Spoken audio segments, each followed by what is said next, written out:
Kalau mau terkenal, rumusnya menjadi lebih beda, itu lebih baik, daripada menjadi lebih baik. Nah, Tuhan Yesus juga kan, dia terkenal, kalau di bacaan kita tadi, pas Tuhan Yesus pulang, orang banyak datang. Artinya apa? Tuhan Yesus viral tuh waktu itu. Viral, dia menjadi terkenal. Kenapa Tuhan Yesus terkenal?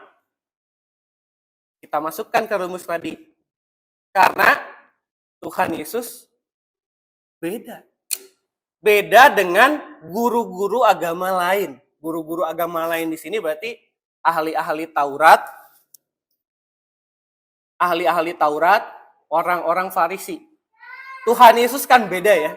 Kalau kita ingat ibadah minggu lalu, temanya tentang apa? Tentang hari Sabat. Apakah Sabat versi Yesus dan Sabatnya versi orang-orang Farisi, guru-guru agama Yahudi waktu itu sama atau enggak? Beda. Beda ya. Karena beda, Tuhan Yesus akhirnya ada yang mencintai, ada juga yang benci. Biasanya kan orang yang dikenal atau orang yang terkenal, umumnya begitu tuh. Kalau enggak, pasti ada orang yang suka banget, atau enggak ada orang yang enggak, ada yang benci atau enggak suka banget. Sama kayak duren. Duren kan gitu ya. Ada orang yang suka banget sama duren. Siapa yang suka banget sama duren sini? Ada orang yang bisa sampai muntah-muntah sama duren. Tapi buah duren ini terkenal. Nah, Tuhan Yesus juga terkenal karena dia beda. Nah, saking terkenalnya tadi di dalam ayat yang ke-20 kita lihat bersama-sama ketika Yesus pulang. Pulang ini artinya Yesus kembali ke daerah Galilea. Kan rumah Tuhan Yesus ini berasal dari Nazaret, di daerah Galilea. Tapi di dalam bacaan kita, Yesus belum nyampe Nazaret, tapi masih di daerah Galilea. Menurut para ahli, Tuhan Yesus ini masih di daerah Kapernaum, dekat-dekat sama Nazaret. Kira-kira kalau di sini, kalau Tuhan Yesus mau ke Mangga Besar, Tuhan Yesusnya masih di daerah Samanhudi sana gitu. Deket ya, nggak terlalu jauh begitu ya Bapak Ibu Saudara ya. Di daerah Samanhudi deket. Saya nggak tahu Jakarta, saya baru saya praktek Jemaat 2 ini di Jakarta, jadi saya masih buta daerah Jakarta. Karena yang saya tahu Samanhudi dekat, jadi saya pakai referensi Samanhudi. Dan juga ada Bapak Ibu Saudara yang nanti akan memberikan pujian ya setelah khotbah tadi, setelah khotbah ini ya. Jaraknya dekat. Nah, Yesus berada di sana setelah berkeliling, mengajar, menyembuhkan banyak orang. Orang-orang banyak ini ngintilin Yesus, ngikutin Yesus. Saking orangnya banyak banget, Tuhan Yesus melayani mereka. Untuk makan aja, Tuhan Yesus sama murid-muridnya nggak sempet. Saking banyaknya orang yang dilayani. Nah, kenapa orang ini pengen mengikuti Yesus atau orang banyak ini mengikuti Yesus, ngintilin Yesus? Karena orang banyak ini pengen tahu.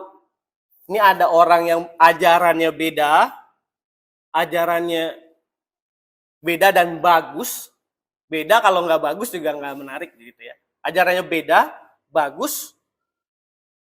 Orang-orang ini penasaran. Kalau bahasa sekarangnya kepo. Orang-orang ini kepo, kepengen tahu Yesus ini siapa. Pengen tahu bagaimana dan apa, dari mana datangnya kuasa Tuhan Yesus ini. Bagaimana cara Tuhan Yesus menyembuhkan. Selain mereka juga ingin disembuhkan dan ingin belajar dari Tuhan Yesus. Jadi ada orang yang sakit, ada orang yang kepo. Semuanya datang ngumpul. Saking ramainya Tuhan Yesus melayani orang-orang ini, Tuhan Yesus dan para murid tidak bisa makan. Untuk makan aja nggak sempet. Mungkin kita pernah ya dalam pekerjaan, saking kita bekerja full, banyak orang yang kita layani, kalau apalagi kalau dokter dan lain sebagainya begitu, kerjaan yang pasiennya banyak, ada satu masa kita nggak sempet tuh untuk memperhatikan diri kita, untuk makan juga nggak sempet. Tadi orang yang terkenal atau orang yang dikenal itu biasanya ada yang suka dan juga nggak disuka. Salah satunya orang yang nggak suka dengan ajaran Yesus itu ahli-ahli Taurat. Ahli-ahli Taurat ini bilang, ini orang nih, Tuhan Yesus, maksudnya ya, ini orang maksudnya Tuhan Yesus. Ini orang ini kerasukan bosnya setan. Penghulu setan itu artinya bosnya iblis nih, kerasukan bosnya iblis, Beelzebub. Karena dia kerasukan bosnya iblis, dia bisa ngatur-ngatur yang lain. Jadi kalau ngusir setan, dia sebenarnya ngusir anak buahnya.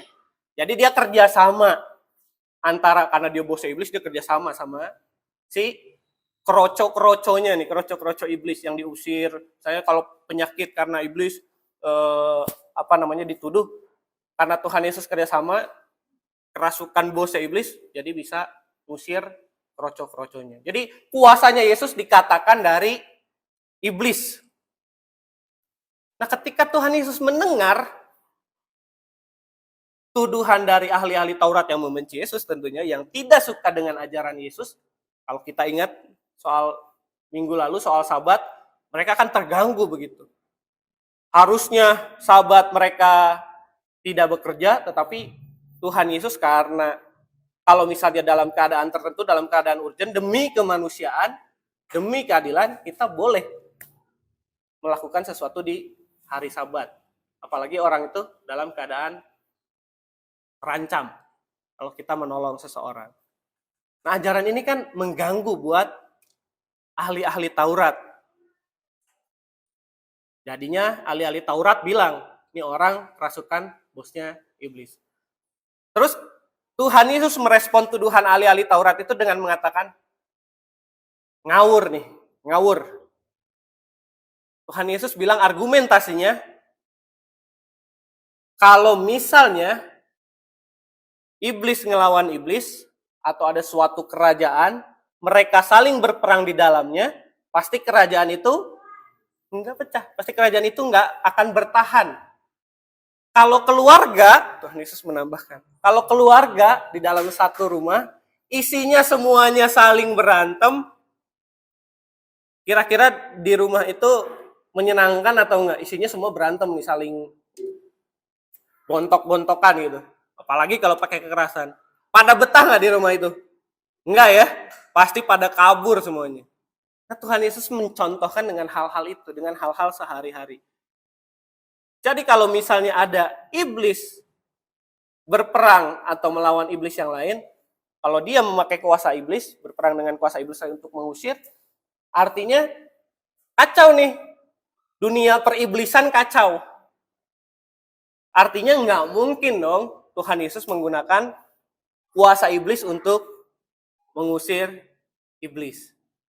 Oleh karena itu, di akhir peringatannya Yesus bilang, karena ahli-ahli Taurat ini kan mereka belajar tentang Taurat, belajar tentang kitab suci. Harusnya mereka mengerti dong bahwa karya Tuhan itu, karena mereka belajar tentang kitab suci, belajar tentang karya Allah melalui pengalaman-pengalaman iman di kitab suci, harusnya mereka mengerti bahwa roh Allah di dalam setiap kitab suci yang kita baca, roh Allah sendirilah biasanya yang menyatakan kebenaran atau memberikan kuasa pada seseorang untuk mendatangkan kebaikan. Roh Allah sendirilah yang memampukan seseorang itu. Atau roh Allah sendiri yang menyatakan. Jadi kuasa Yesus ini tidak perlu dinyatakan.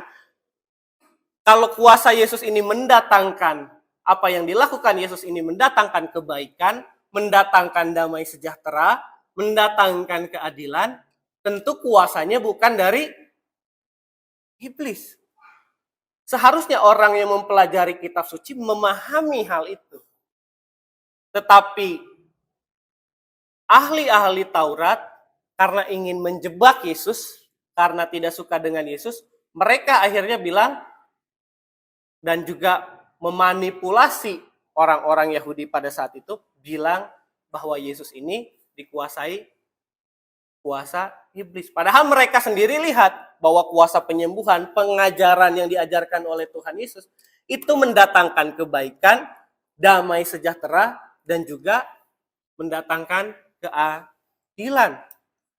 Inilah yang dimaksud dengan menghujat Roh Kudus. Nah, kita bedah dulu soal menghujat Roh Kudus ini ya. Menghujat itu bahasa aslinya blasphemy. Bahasa Yunani. Artinya mengatakan sesuatu yang tidak baik kepada sesuatu yang sudah baik. Mengatakan sesuatu yang tidak baik atau menjelek-jelekan sesuatu yang baik, ngomongin buruk kepada hal yang baik, itu blasphemy atau menghujat. Jadi menghujat Roh Kudus artinya kita tahu karya Roh Kudus adalah memampukan seseorang untuk satu percaya, dua memampukan seseorang untuk berbuat kebaikan, berbuat hal yang baik, hal yang sedap didengar, mengatakan hal yang sedap didengar, melakukan kebaikan, keadilan. Roh Kudus yang memampukan itu, Roh Kudus yang menginspirasi itu kepada setiap kita juga tentunya. Ketika kita mengatakan bahwa atau mengatakan sesuatu yang tidak baik, menjelek-jelekan hal yang baik, seperti apa yang dilakukan Yesus, menyembuhkan orang sakit, mengajar dengan penuh kuasa, itu dikatakan dari iblis, artinya dia menjelek-jelekan sesuatu yang pada hakikatnya sudah baik, itu menjadi buruk. Nah, itulah yang dikatakan menghujat Roh Kudus. Jadi Roh Kudus yang setiap hari menuntun kita untuk kita melakukan kebaikan, tetapi kita tidak mengatakan hal buruk, tidak percaya pertama, dan juga mengatakan hal buruk kepada hal itu. Saya akan beri satu ilustrasi. Ilustrasinya dari sebuah kisah namanya Flood of Remi. Nah, Remi ini cerita dari India. Cerita dari India. Remi ini ceritanya ya, tersesat di hutan. Tersesat di hutan. Lalu ada suara ilahi bilang, Remi, kamu akan bisa selamat kalau kamu mendengarkan alunan musik atau flute, bunyi flute yang akan menuntun kamu keluar dari hutan itu. Nah, di dalam hutan kan biasanya nggak sepi dong. Pasti ada suara lain. Benar ya? Setuju ya Bapak Ibu Saudara? Nah, saya mau minta pertolongan 5 orang untuk menjadi suara-suara yang ada di hutan. Boleh? Siapa yang mau? Atau saya tunjuk? Nah, saya minta pertolongan Pak Steffi juga untuk bantu musik nanti, memainkan musik sebagai, kan tadi suara musiknya untuk menuntun keluar dari hutan belantara itu. 5 orang untuk Pak Steffi untuk ini memainkan musiknya. 5 orang siapa? Kak Maria Devina boleh? Maju, saya tunjuk ya. Laura, boleh saya minta tolong? Ibu dari Saudi ada yang mau perwakilan? Satu aja. Satu aja. Satu boleh? Dari Samanudi? Nggak dikerjain kok, Bu. Aman. Aman. Oke, satu.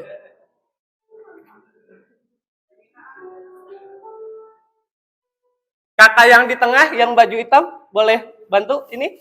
Kakak? Ya, boleh bantu ya. Jadi kita saling boleh berkenalan juga. Saya baru pertama kali melihat, jadi boleh juga bantu. Satu orang lagi siapa ya? Elsa mungkin, Elsa boleh bantu ya.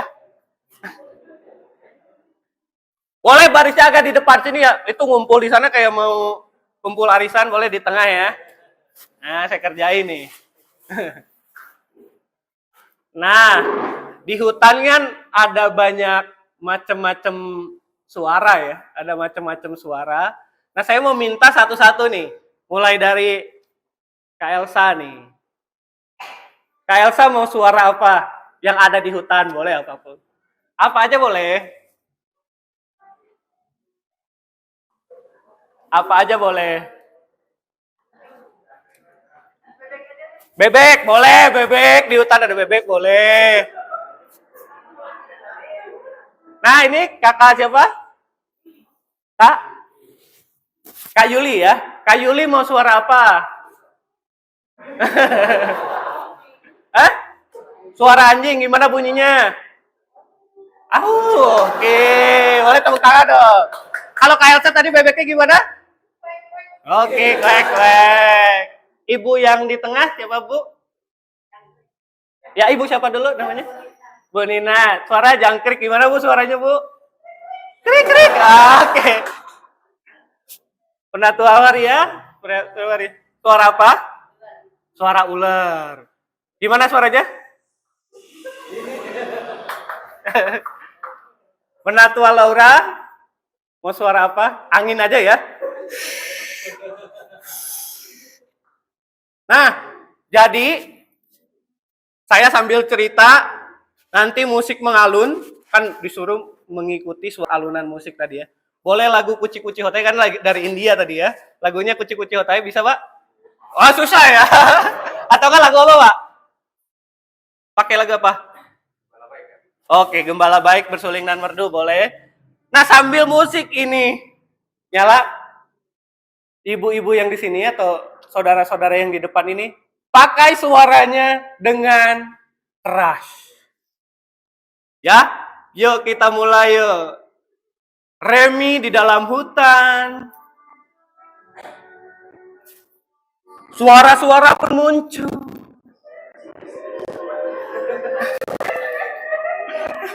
Suara Remi kebingungan. Remi beserta 3 temannya mendengar suara-suara. Satu temannya berkata, wah, suara yang tadi bilang ke saya kayaknya nggak bener nih, saya diem aja. Terus.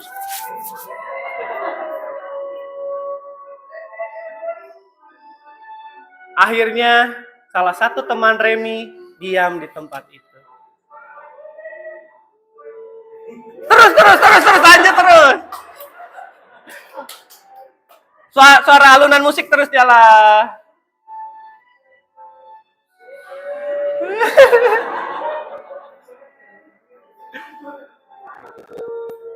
Teman yang kedua.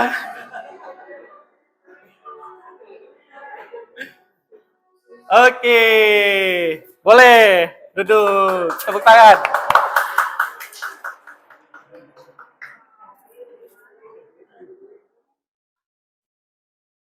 Nah, itulah hidup kita Bapak Ibu Saudara. Di dalam hutan belantara tadi. Kita bisa merespon di dalam kehidupan kita, berisik begitu ya. Banyak suara. Tetapi tadi kita diminta oleh suara ilahi atau suara Tuhan untuk mengikuti alunan musik supaya bisa keluar dari hutan belantara kehidupan ini. Nah, tugas kita adalah mengikuti suara itu. Tetapi mengikuti suara itu kan tidak mudah. Tadi berisik. Banyak sekali, anggaplah orang-orang yang berisik tadi cobaan gitu ya. Anggaplah orang-orang berisik tadi adalah cobaan. Ada ular, ada bebek. Anggaplah itu cobaan-cobaan di dalam hidup kita. Respon kita bagaimana? Kalau respon kita menghina suara tadi, menghina suara alunan musik, lalu melakukan hal sebaiknya, itu adalah menghujat Roh Kudus. Karena Roh Allah sendiri mengatakan kepada kita, ikutilah alunan suara itu. Tapi kalau kita mendengar, tugas panggilan iman kita adalah mendengar suara Tuhan itu yang ada di dalam hati kita masing-masing. Bukan malah kita menjelek-jelekan atau menghina. Mungkin terkesan tidak masuk akal begitu. Wah, nggak masuk akal nih. Artinya apa? Bahwa ketika kita menghina, menghujat Roh Kudus artinya kita menutup diri dari kebenaran itu sendiri. Bahwa kita sudah diberi kebenaran bahwa mengikuti suara Tuhan akan menuntun kita keluar dari hutan belantara kehidupan ini, tetapi kita menghina, mengatakan mungkin tidak masuk akal, aneh. Bahkan mungkin suara itu adalah bukan suara Tuhan, suara. Bagaimana respon kita di dalam kehidupan? Memang tidak mudah.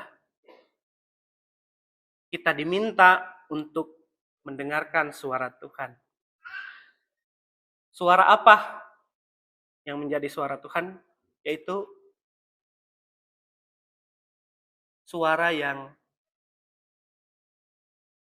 mengatakan bahwa Tuhan ingin kita semua melakukan kehendak-Nya. Kalau kita baca kelanjutan ceritanya, ketika Tuhan Yesus, karena kehebohan, keviralan Tuhan Yesus ini,